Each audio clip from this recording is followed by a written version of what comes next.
Hello viewers, let me get straight to the point. I want to review Professor Richard Bauckham's view about the witnesses at the baptism of Jesus. My name is Abdulmalik Modibo, an Ayara outreach specialist in Nigeria.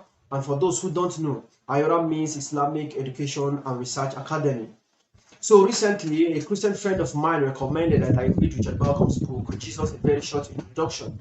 And I must confess, it is the most conservative scholarly work I've ever read on the New Testament or about Jesus. Bauckham believes the Gospel of John was written by the beloved disciple, and that Mark's Gospel was written by Peter's interpreter, as stated by Papias in the 2nd century, the Bishop of Hierapolis. This is in contrast to what you get from maybe scholars like James Digidon, Raymond Brown, C.K. Barrett, and so on. So the point is, he is the most conservative scholar I have read so far. However, just a few pages into his book, I started noticing some views that are quite radical and different to the mainstream or traditional Christian beliefs. One of such examples I'll be giving more in subsequent videos, however, is the witnesses around the baptism of Jesus. He says, and I quote, "Jesus himself went to John for baptism and seems to have stayed some time with him. At Jesus' baptism, he and John shared a vision in which Jesus received his messianic anointing with the Spirit of God and had himself called the beloved Son of God." So this is found in chapter 3 of his book, Jesus, a very short introduction.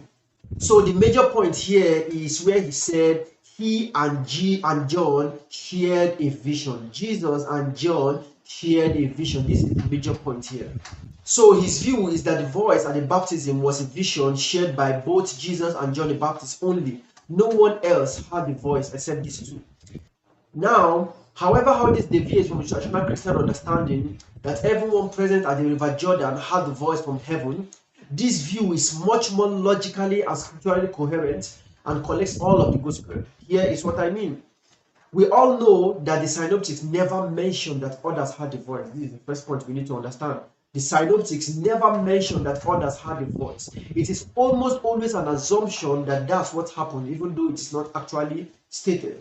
Secondly, John's Gospel explicitly states in chapter 5, verse 37 that, "And the Father who has sent me has testified me about himself.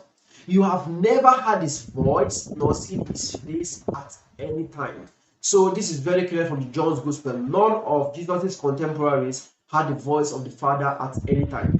So in order not to ignore John's Gospel on this, and to make sense of the fact that the synoptics never actually said that others had a voice from heaven, the best position, in my view, is that of Bauckham, to say that it is a vision shared only by John the Baptist and Jesus. It is a vision shared only by John the Baptist and Jesus.